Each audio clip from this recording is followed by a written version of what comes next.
On Chris Deals With It, I talk about the frameworks and methods I use to clear personal, creative, and professional roadblocks.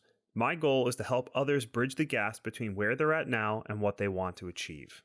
If you're new to the show, I'm an engineer, writer, parent, game designer, leader, and reader who leverages that experience to develop creative solutions to problems.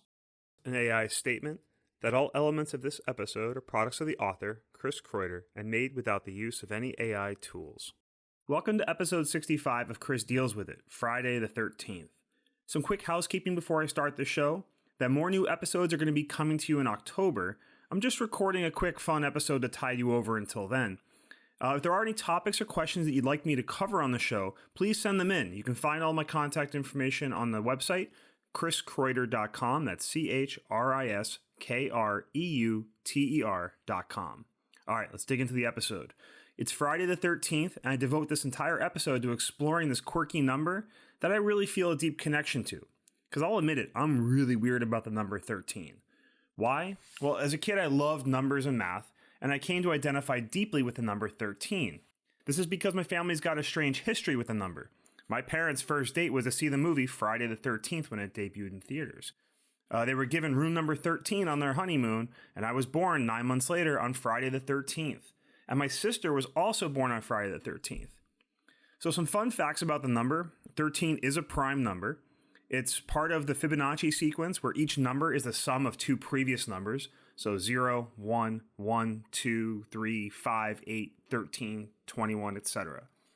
A 13-sided polygon is called a tridecagon. 13 is the atomic number for aluminum. For my fellow gamers, there are 13 ranks in each suit of a deck of standard playing cards.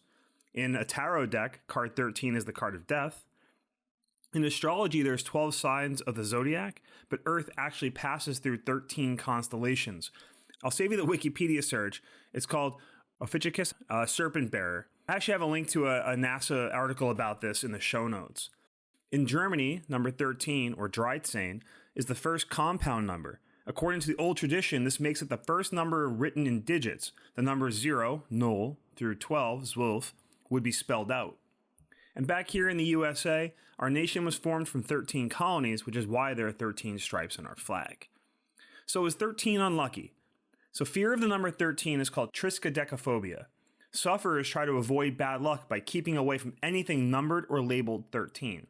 In countries where 13 is considered unlucky, manufacturers often use another way of numbering or labeling to avoid that number, such as in hotels and tall buildings.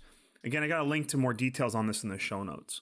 Some believe the number 13 is unlucky because Judas, the disciple who betrayed Jesus, was the 13th to sit at the table. Some years actually have 13 full moons instead of 12. Back in the day, this posed problems for monks in charge of religious calendars. 2023 was the last month with a 13th moon, and the next isn't going to happen until 2048. I want to talk a little quickly about the practical uses of numbers. I'll add 13 cents for added personality for monetary transactions, such as a gift or a donation via check or Venmo. Sometimes I'll use other numbers if it's a friend with their own hockey number or a birth date or their age. And I've actually snuck 13 into every creative work I've ever made. In sports, a player's number often has a lot of meaning. It can be a way of honoring someone, a parent, a mentor, or a player you looked up to and want to emulate. No quote for today, but like I said, you'll see more episodes coming in October. And until then, have a great day.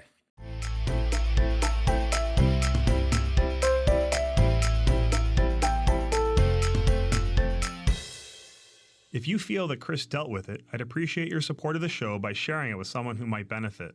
Ratings on your favorite podcast player are also helpful in growing the audience.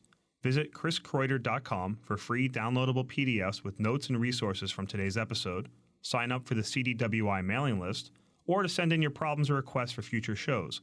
That's CHRISKREUTER.com, or use the link in the show notes.